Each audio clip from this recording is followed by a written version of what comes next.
Hi, so welcome to this Resilience Tools for Parents series.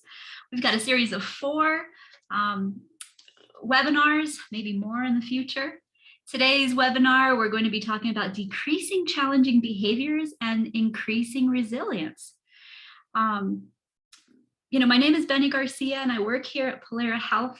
Love it here. It's wonderful. I love doing parent support and education. I also love teaching emotional regulation skills to children through music. And I've been working with children and families in a variety of capacities for, my entire adult life. So that's a little bit about me.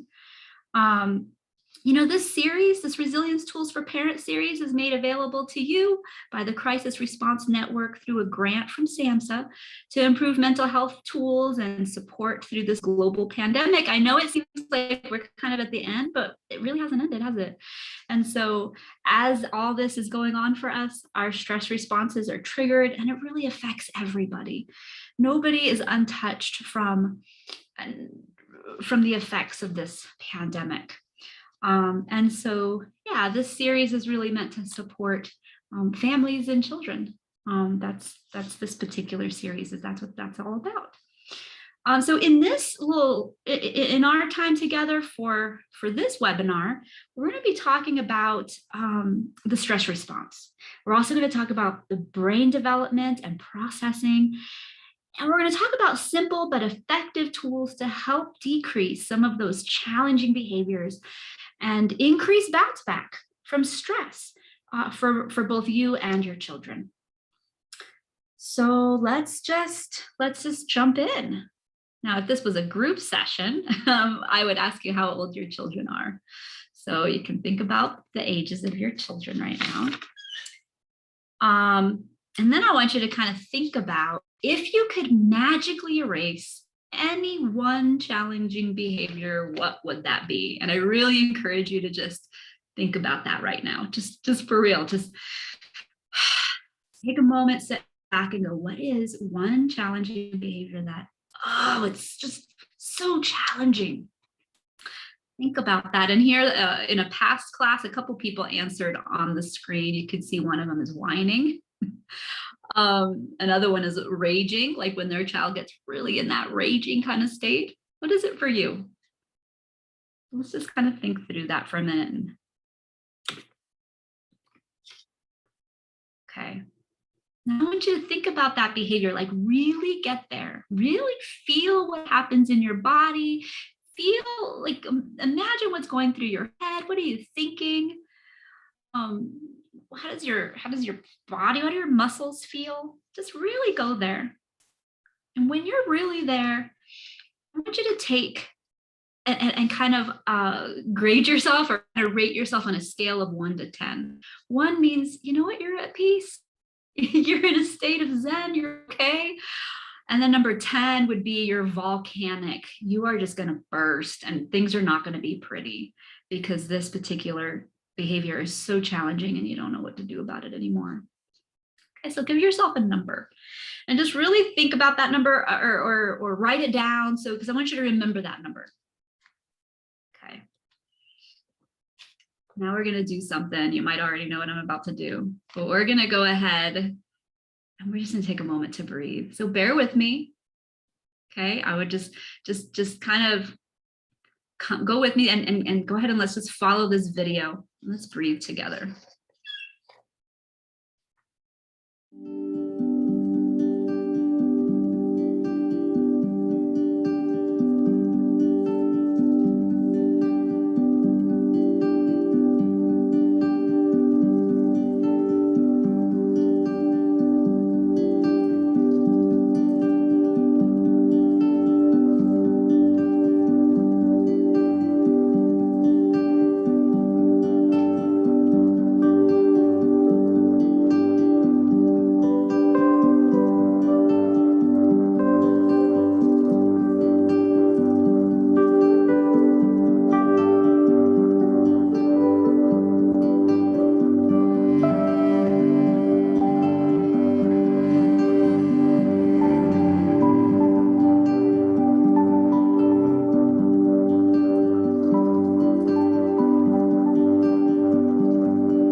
That was literally less than a minute.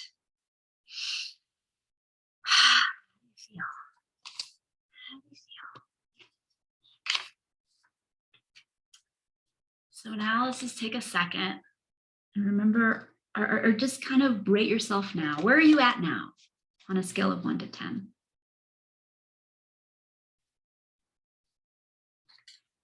So,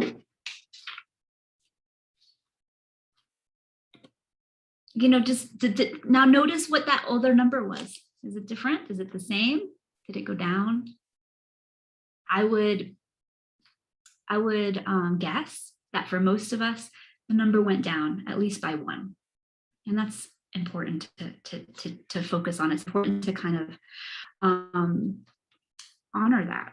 Really, deep breathing, among many other regulating activities, can be a vital tool for helping parents. Now, don't get mad at me yet. I know you want to sit here and you're like, I already know about breathing. Get that. Just kind of bear with me for a minute. Regulating ourselves is going to be one of the most important things that we can do as a parent. And we'll talk a little bit about that in a minute. So first, before we go any further, let's just kind of get on the same page on what is resilience, right? So I just Googled resilience, because isn't that what we all do?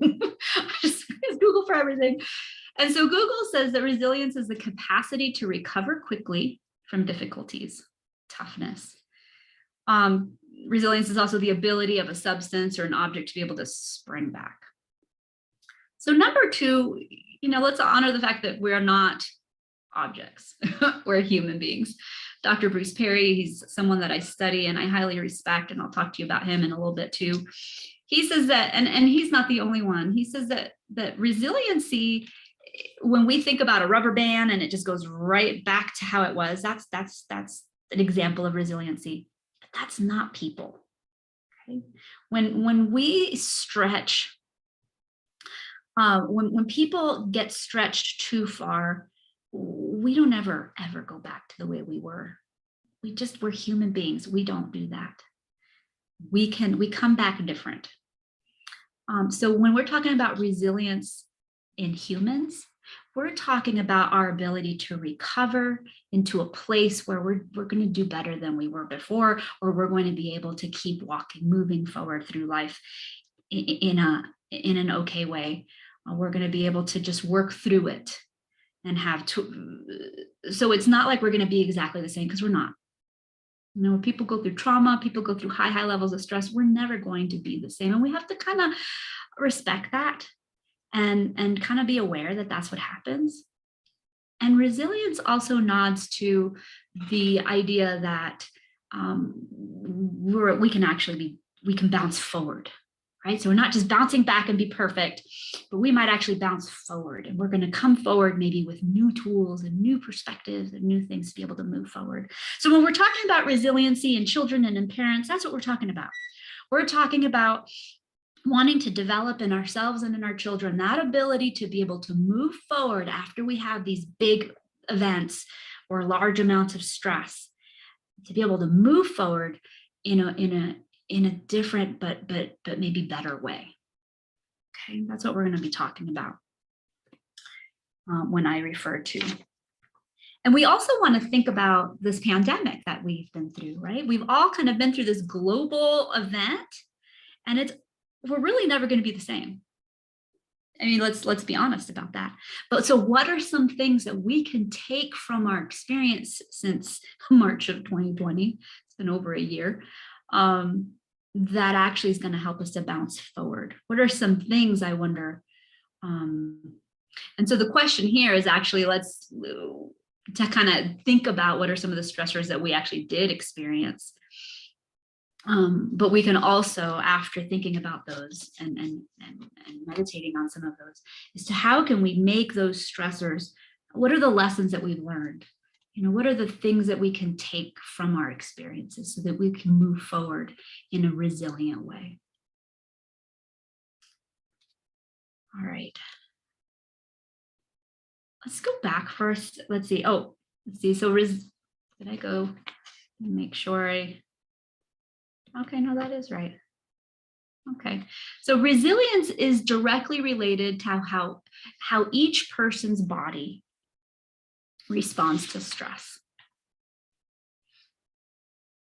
Okay, so I'm gonna say that again because it's an important concept. So resilience is directly related to how each person's body responds to stress. So let's unpack that a little bit. So let's talk about stress. Not fun.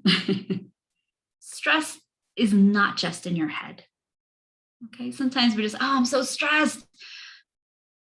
People just will say things like, calm down. I don't know if that's ever helped anybody, but it's not just in your head. It's actually a whole body experience. And so when we think about a whole body experience, we're talking about there are hormones that are directly involved in these quote unquote feelings of stress. There are reasons why you feel the way why you feel the way you feel, and it's actually biological. it's science. So, you know, if you think about that exercise at the beginning of the presentation where we talked about, you know, thinking about that one challenging behavior that was hard, think back to, was it just in your head? Did you feel it in your body? Do you clench your muscles? Do you have feelings in your stomach? Do you start to breathe slower or faster? Are you more tense? Like, what's going on in your body? Because I guarantee you, it's not just in your head. There's a whole biological thing that's happening. There's sensations. And those sensations are made possible by a whole cocktail of stress hormones that are actually surging through your body. Okay. So let me keep going over here. So it's a whole body experience that affects how you interpret, behave, and react. Think of stress hormones the way you would any other substance that alters your body. Okay, so let's talk about how stress affects your brain function. But first, you know, let's talk a little bit about brain development. So before we go forward, let me go back to this idea of the substances. Okay, so I want you to imagine that you have been given a very, very huge, what is that, venti, or there's even a bigger cup of coffee over there. Trenta, I think it's called a Trenta. So imagine you've got this big, huge Trenta with like 5 shots of espresso, and you drank it down because you felt like you needed it. Had, I don't know how many pumps of sugar and all sorts of fun things in there. So you drank it. I want you to imagine how you're going to feel now. Okay, so you, in a normal everyday situation, have the ability to be calm and grounded and have steady hands and think slowly and clearly. Okay, normally in good circumstances, we all usually have those capacities. Okay, however, if we drank that Trenta cup of coffee with all of those shots of espresso, even though you have the ability to do those things, you may not be able to access those things. Right? So your hands might be jittery, your brain is going to be darting here and there. You may not be able to just really focus on one thing. You know, there's a lot might be going on for you, right? So even though you have the capacity, you are not accessing those things. Stress hormone is exactly the same way. You have the capacity to be a wonderful, patient, understanding, wise, creative parent. But when you have high levels of stress hormone surging through your body for whatever reason, whether it has to do with work or your children or your health, you're not going to be able to access all those beautiful qualities that you have. It's biological. And the same goes for your children. Your children may have the ability, you've seen it, to be these wonderful, vibrant children that have no problems regulating themselves and having wonderful conversations and dealing with issues well. They might have that capacity, maybe. But when they have levels of stress surging through their body, it's just like they took drank that Trenta cup of coffee. It's biological. And the minute we start to honor that and start to work with that, that's the minute that things are going to get a little bit different. And we're going to be able to access a little more resilience, maybe just with that shift in perspective. So bear with me and we'll talk through that a little bit. So now let's get into a little bit of that, a little bit of brain development here. Okay, let's walk through this. So here we have a and anatomically correct. This is not perfect, okay? But this is just kind of symbolizing what's going on in the brain here. So we have a little child here. In the very middle, we've got this yellow area, which is the brain stem. This is the part of the brain that develops first. Bear with me, there's a reason why I'm going through this. Plus, it's fascinating.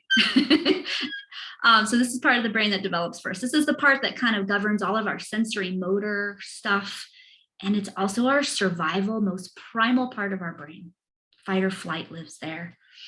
It's the part that develops first. When babies are born, that's the part that is almost fully mature because it's really the part that governs the heartbeat and all of that. Okay, the next thing to start developing, and it starts developing pretty quickly too, but it doesn't mature until later on in life, sometime in the childhood. I'm not sure exactly when it matures fully, but that's going to be your middle brain or your limbic area. And that's where all of your emotions live and your need to connect with other humans lives there. Okay, your ability to attach to other people lives there. All of your emotions, your reactivity, and your need for safety, you're always searching for safety, all of that lives in that green part, that limbic. Okay, finally, the last thing to fully develop is the blue area, which is that cortical brain. The part that makes us the most human is this front part right here, the prefrontal cortex. It's the last thing to develop. Some people will tell you it won't fully mature until you're 25, 26, 27 years old, maybe even 28. Everybody's different. But really, it takes that long for it to fully develop. And that's the part of the brain that's wise. And it can think clearly. And it can actually use words and language. The other parts of the brain aren't very good at that. It understands cause and effect. Okay, the other parts of the brain don't get that. It can be logical, it can be reasonable. The other parts of the brain can't. These are really key, important things to know. So this is the way the brain develops. The other thing that's important to know is that it not only is this the way the brain develops, but it's also the way the brain processes everything. Okay, so everything has to come into the brain through the bottom brainstem. It comes in through the brainstem, and its job is to work its way through your brain until it makes it to the prefrontal cortex so that you can deal with this information well. Okay, everything comes in from the bottom and works its way up. Bottom up, bottom up, bottom up. That's important. That's why I keep saying it. And so when I'm talking to you, for example, these words are hopefully coming into your brainstem and it's working its way up until it gets to your prefrontal cortex. It happens so fast. And so that you actually are picking up what I'm putting down. However, if you have a migraine or if you just stubbed your toe, my words might get stuck in a different part of your brain. You may not be able to really hear or absorb what I'm saying because your pain, your throbbing pain is keeping a lot of the information that's coming in your brainstem. And so you're more primal and all you want to do is fix the pain. Okay, so here's a case in point. Imagine you did just stub your toe and it is throbbing, and one of your children runs up and says, hey, you know what? Can I go to Johnny's house? Because I haven't. And you, all you're like is, stop! Don't talk to me right now. You're in pain. You're in pain. Information is not going to pass go or collect 200. It is getting stuck in the bottom of your brain because you're in that brainstem. You're in that survival mode. You're in that instinct mode. You need to get rid of the pain. Okay. Let's talk a little bit. Here's another way to look at the brain. Okay, I know this is a little, it's kind of another fun way to look at it. So let's say that the bottom, the brain stem, we're going to call that the tiger, this primitive tiger. And we want that primitive tiger to be curled up, sleeping, rhythmic, repetitively. We really don't want it awake. Okay, we don't want to be operating out of that tiger. We want it to be sleeping. Okay, the limbic area, that's our meerkat. Remember Timon and Pumbaa from The Lion King? So if you don't know much about meerkats, I'll tell you this. They love to live in communities. They love each other. Okay, so community and connection is important to these little guys. And they live in holes. And what they do is they send one or more little dudes out of their holes. And what they're doing is they're searching the horizon for danger. Okay, and if they see danger, they go, wake up, wake up, wake up, wake up. And they wake up all of the family in the holes and it's mobilized for this danger. Okay, so that's kind of what the limbic area does. The limbic area is scanning the world for danger. And if they feel like they're going to get in trouble or somebody's mad at them or something's going to happen, if they don't feel safe for whatever reason, that limbic area goes, wake up, wake up, wake up, wake up. And guess who wakes up? It's the tiger. Okay, follow me?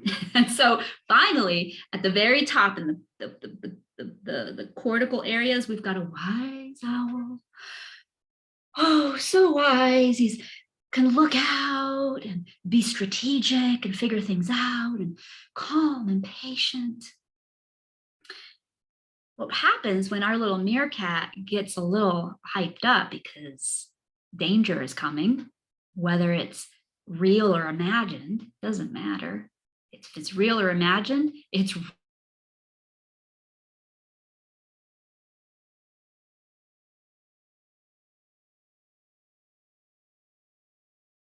away. So there goes your ability to talk or use good language, your ability to reason, your ability to be calm and patient, your ability to strategize. It flies away. And now the tiger's in charge. So the owl is reflective, wise, and intelligent. That meerkat is reactive and emotional. And it always needs validation. And the tiger is reflexive. It's all about the senses and sensory stuff. It's primal, and it's all about that fight or flight. So when we look at those three areas of the brain, we can see that they work really well together if they're together. But if the owl flies away, we're going to have some problems dealing with the world. Okay. So that's just the tip of the iceberg. And so now we're going to talk a little bit about how Bruce Perry uses this information that we just talked about. He teaches this, and he says, so here we have we have our brain. Okay, here at the bottom, if you can see in the light gray, it says brainstem. And then the next one says diencephalon. And then the next one is the limbic area. That's what we call the meerkat. And then that top part is the cortex or the owl. Okay. So because we know that everything processes from the bottom up, Dr. Bruce Perry, he explains to us that there is a sequence of engagement or the process that we want to follow if we want to have effective interactions with other human beings. Now, a quick background on Dr. Perry. He's internationally respected as an expert in child trauma. He was at Waco, he was at Columbine, he was at Sandy Hook, I could go on and on. He's written a few books. His latest book is called What Happened to You? He wrote that with Oprah, and it is an incredible book. I highly recommend it. It really kind of talks about the way the brain processes and the stress response, and helps us to understand why people do the things that they do. And so we have a different perspective on it. So going back to this model that he created, and it's the 3 R's, right? And you may have already heard about them, right? Is regulate, relate, reason. So if we want to have really positive engagement or interactions with other humans, with your children, with your partners, with your friends, with your family, co-workers, we want to first regulate. We want to make sure that that other person is regulated. And if they're not, stop. Do not pass go, do not go like 200, right? Stop and do whatever you need to do to help that other human regulate that brainstem. What can you do to help that tiger go back to sleep? Okay. If they seem relatively regulated, then you can go to the next one, which is relate. Find a way to connect with that other human. Find a way to just make that human connection, because that helps the meerkat feel happy and safe. Okay. And then, and only then, when regulate and relate has been done adequately, then we can have a conversation about whatever it is that's at hand, right? We can be reasonable, we can have logic, we can problem solve, we can teach and learn. But we've got to start at making sure that we're regulated first. Then we got to make sure we create a safe atmosphere with connection. And then we might have a chance to be able to have this interaction that you're looking for. If you skip some of these steps, you're going to find that you may not have an effective interaction. Okay. So let's just kind of talk just a teeny bit about, how do we regulate? Like, what does that even mean, right? So being dysregulated means that you're going either one way or another. You might either be hyper aroused, meaning your sympathetic nervous system is super triggered. So you've got your heartbeat going fast, you're hyper, you can't think, you're reactive, you're okay. So how can we calm that part down? A lot of times it's the rhythmic and repetitive activities that are the things that can help calm that down. There's reasons for that. We don't have time to talk about those reasons, but you can just try this out. If you're super dysregulated, try going for a walk. Maybe you already do this. Why is it so effective? It's rhythmic, it's repetitive, and it's helping you work those hormones. It's helping those hormones to get regulated. Okay, rhythmic, repetitive, walking, running, rocking in your rocking chair, using a fidget, sometimes even sitting down, coloring, that rhythmic, repetitive. There's a lot of different rhythmic, repetitive actions. Sometimes just talking to someone else, but if you're super dysregulated, talking is going to be really hard. You can't really, because that owl's gone. Talking, we need to have a little bit of owl come back so you can actually use your words. Okay, sometimes regulating is as simple as hydrating, getting some water in us, or eating, regulating that blood sugar, or taking a nap. Okay, sometimes that. Using our muscles, things like that. Okay, those are all examples of regulating. And sometimes to help another person regulate, sometimes that means don't talk and you regulate yourself. We all have these things called mirror neurons that we're just contagious. And so if that other person is super dysregulated, whether it's a 2-year-old throwing a tantrum, or whether it's an older adult having a fit because they didn't get what they wanted at the store or like the sandwich they ordered, if you're near them, and you're actually doing everything you can to regulate yourself. So you're being conscious about your breathing.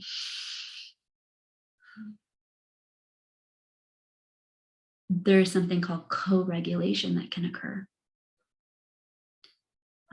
So these are things to consider when it comes to regulating. So then how do we relate, right?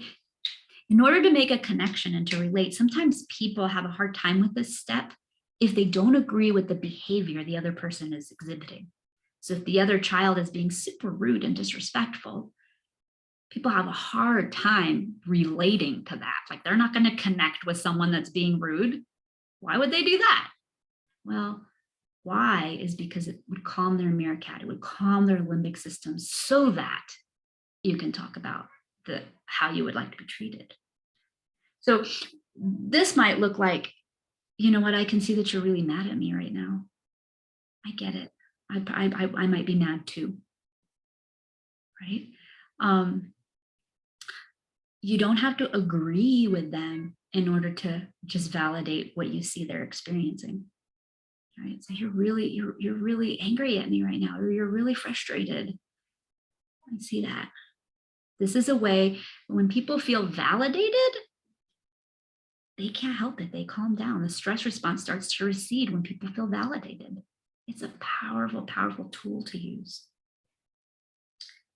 And then the very, very top, once the tiger is back to sleep and the meerkat has settled down, then we can actually talk and problem solve and say, hey, you know, let's talk about that. You know what, it's not okay to talk to me like that, but you know what, you can tell me this. I do want to hear when you're upset, or whatever the issue is, right? If the child wants a cookie, I get it. You really want a cookie. That would be relate. I get it. You want that cookie. You want that cookie so bad. You want that cookie. I get it. I want cookies too.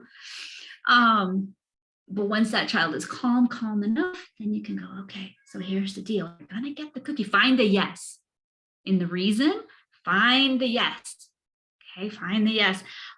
So you can communicate the limit at that point. You can't have cookies before dinner, babe, but you can definitely have the cookie. Where should we put it so it can be waiting for you after dinner? You know.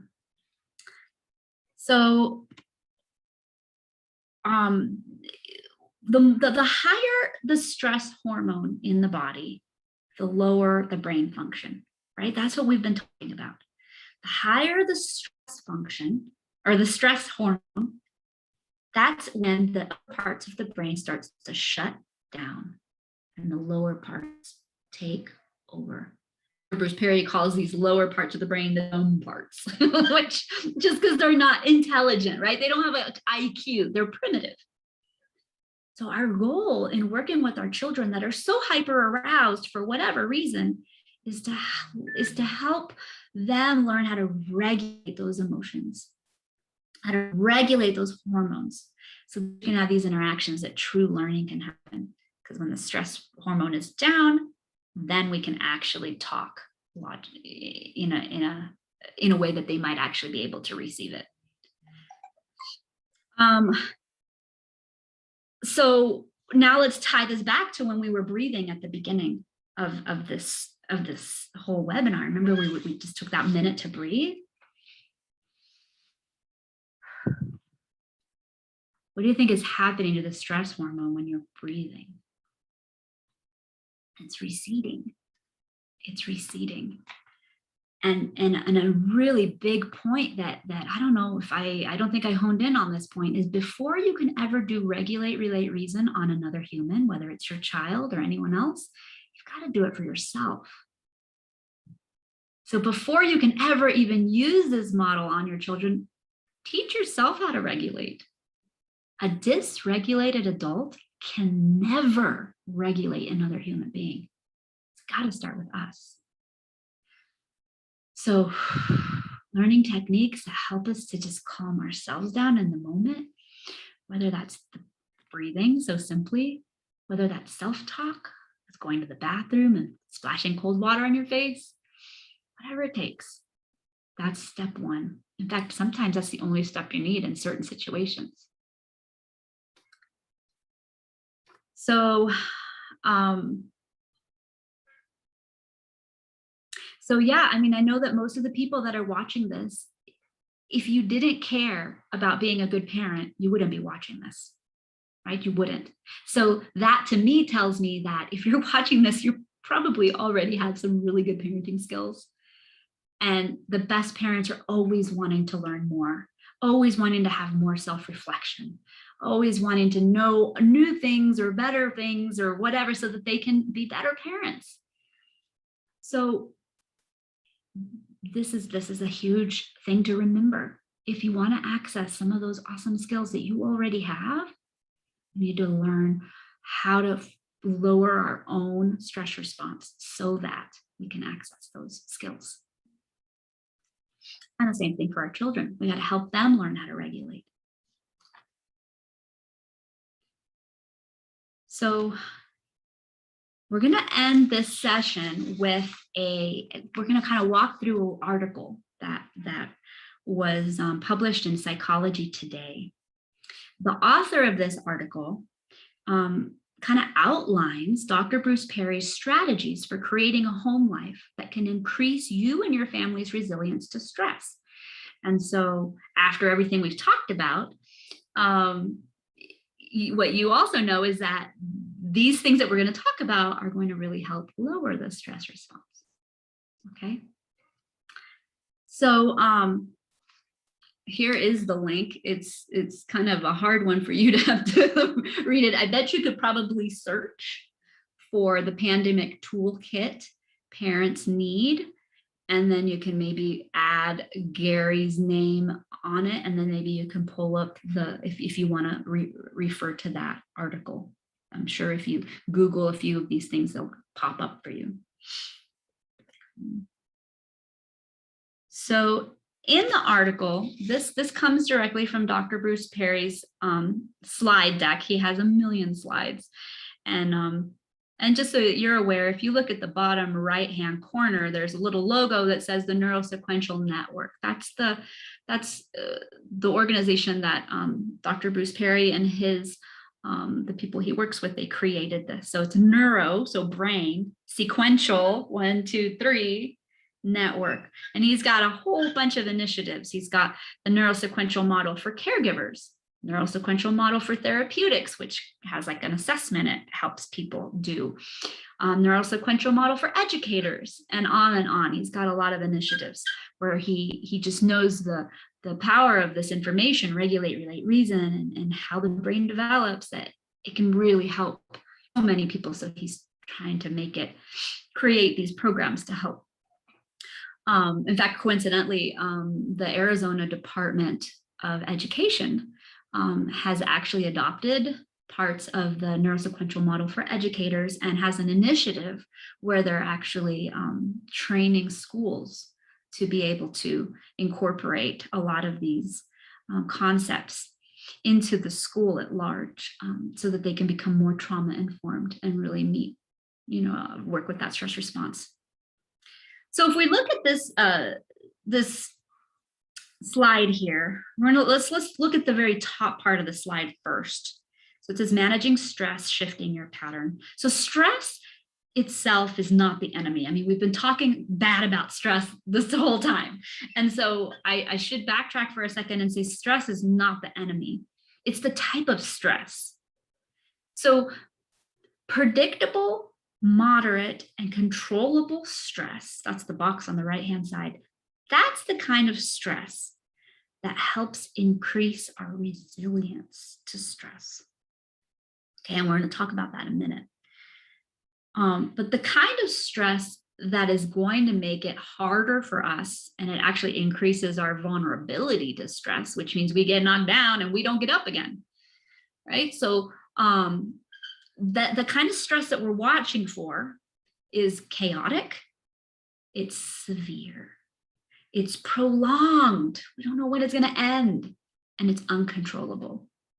When we think about this pandemic, it's a bit chaotic. Like one minute we have to wear masks, another minute we don't. 1 minute we have to work from home, another no we don't. Kids get to go to school, kids have to use Zoom, kids get to go back, now they don't. That's really chaotic. it's severe, like especially at the beginning, right? You couldn't even buy toilet paper. It's prolonged. Like, this started in March 2020. Come on, can it be over yet? And it's uncontrollable. We don't have much control over this pandemic and what it's doing. Okay. But it's also, think about this in terms of your own life and the life for your children. Okay. These are the kinds of things that increase their vulnerability. So the things underneath, so the second half of the slide, it shows things that are actually going to increase your vulnerability. And I don't want to camp too long on things that we don't want in our lives. So I'm going to go through them really quickly, and then we'll camp a little bit more on the things that are actually going to help us. So in terms of increasing our vulnerability, we've got minimal daily structure, right? That's not predictable. Comfort eating, that's severe. It's not, the body can't hang on to that. It doesn't have the nutrition that it needs to stabilize. Too much media, right? That's prolonged. It's only using one part of the brain. It's ignoring the other parts of the brain that need to stay active. And it can cause, like, have you ever been on a screen for too long, or a child, and then you say your name, that person's name, and they go, what? Leave me alone. I got to finish this, right? Their stress response, they don't have much resilience at that point. Mm-hmm. But if they learn how to balance that, they're going to be able to mitigate that a little. Minimal daily or minimal exercise. Our bodies need to move to regulate all those hormones. We literally need the movement. Emotional isolation, self-focused, sleep disruption. That's a hard one. If you have sleep disruption, if you have a hard time sleeping, that maybe could be number one on your list to try to start to work on, maybe with your doctor. Maybe look up some tips first and see if there's anything there that could help you. But we all know that if we don't have a good night's sleep, we wake up in the morning and a child says something to you, you're like, ah, right? You don't have much patience at that point or energy to be able to handle it. We're stuck in that lower part of our brain. And then negative ruminative, it comes from the root word to ruminate, which is what like a cow will do, right? They put hay or they put that grass in their mouth and they go, they chew over and over and over, and they can just chew forever. That's to ruminate. So when we have these negative thoughts and we just chew and chew and chew over and over again, we get stuck, and we literally grow what some neuroscientists call like little trees, like these little neurons. They grow these trees that make you, the more we do something, the stronger these connections get in our brain. The stronger the connections are in our brain, then we don't have to think about it anymore. That becomes our default, right? So we learn how to ride a bike, we ride a bike. Oh, we're so good at it, really, really strong. We get on a bike, we don't have to think about it because we just use this little tree. That's what happens when we're overly negative. We can't help it. We just go right back to that way of thinking because we've got these neuronal trees that are nice to have really strong roots. And so we're just going to we're in a default to that. So in order to change that, we literally have to starve some of those connections. So it becomes a real trick, and it needs practice. It's like building a muscle. So now let's focus a little bit more on the things that will actually help us. Okay, let's spend a little more of our energy into what will be good for building resilience in ourselves and in our children. So we've got the daily structure. Okay, so basically it's going to be the opposite of everything we just read. Daily structure is so important. It's predictable. When we wake up in the morning, we get a little bit of stress, but it's okay. Our bodies can handle it. In fact, we need a little bit of that cortisol to get us out of the bed, right? We need a little bit of it. But so when we can have that predictability in our lives, it really helps us, right? So if you were going to go to a conference somewhere out of town, you would probably want to know where it is. What time does it start? Where's the room that you're going to be in? Do I need any supplies? What's the weather like? You're going to want to know. And the more you know, the calmer you get, because you prepare, you mentally prepare. And kids are the same. So if you've got a whole day planned and you're like, kids get in the car, they have no idea what's going on.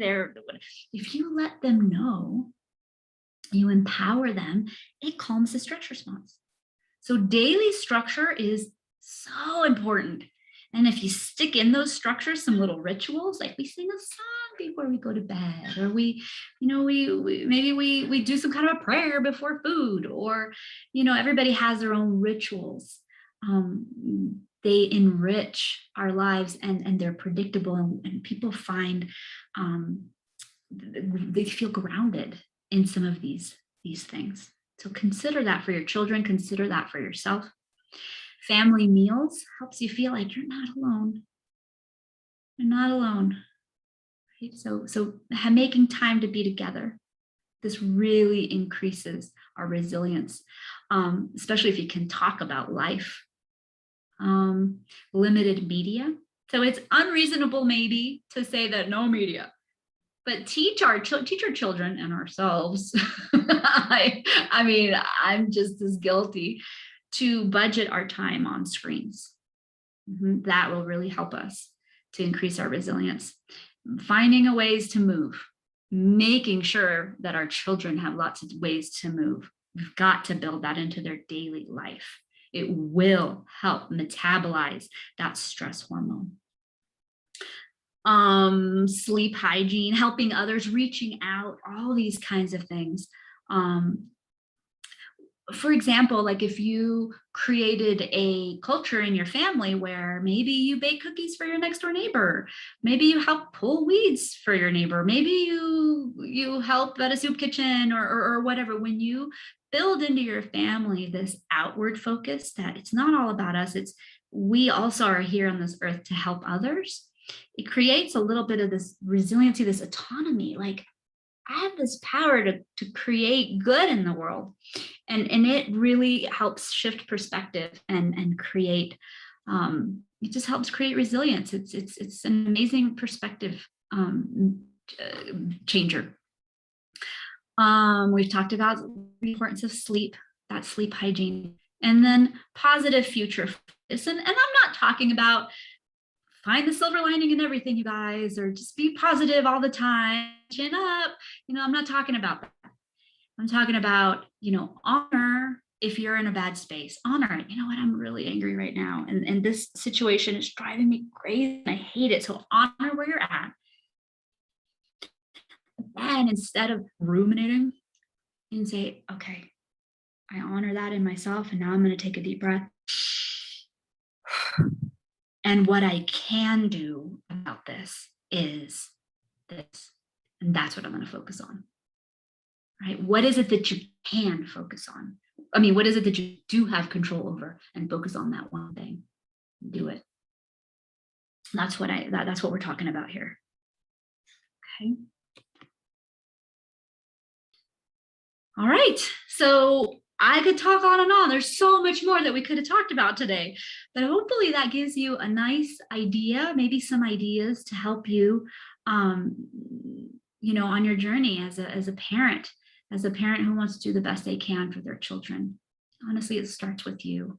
What do you need to do for yourself, right? To be able to stay regulated and present in this moment. So yeah, there's going to be 3 others of these presentations. One will be on self-care. I'd love for you to join us on that. Next time will be all about the window of tolerance, what it is and why learning about it can actually help you. Okay. So if you do have any questions, I can, however you were able to log into this class, you could probably type it in, use that. Well, maybe I'm not sure. If you have any extra questions, you're welcome to email me at b, like Bob, b.garcia, Garcia, at And in fact, this is how you spell Polera right here. There's polerahealth.com. So b.garcia@polerahealth.com. And I'm happy to answer any questions that you may have. So finally, in conclusion here, we just want everybody to know that Resilient Arizona Crisis Counseling Program is 100% free. All you need to do is call 211 and ask for help if you need help, if you need any kind of crisis counseling. And we're here for you. They will refer you to someone that you can talk to, and they'd be more than happy to be able to just walk alongside and be part of your healing journey. At the bottom, it says West Yavapai Guidance Clinic. That's who that's used to be what we were. Now we are now called Polera Health. There it is. And so thank you so much for watching today's presentation. Again, it was brought to you by the Crisis Response Network and SAMHSA and Polera Health. Have a beautiful day.